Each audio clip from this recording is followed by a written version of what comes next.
Korang tengah mencari satu motor comel untuk korang. Ni dia saya ada. Moda Mocha 110 untuk korang semua. Tengok video sampai habis. Kenapa korang kena beli motor ni?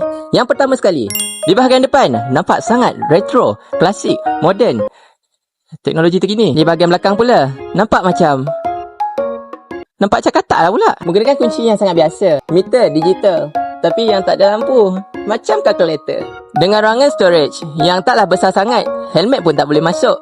Tapi yang penting boleh masuk barang dapur korang. Tapi satu je tak boleh masuk, ikan Joss. Guys, ada benda yang surprisingly lah. Tengok ni belakang saya. Ada komuniti Mocha Malaysia, KMM.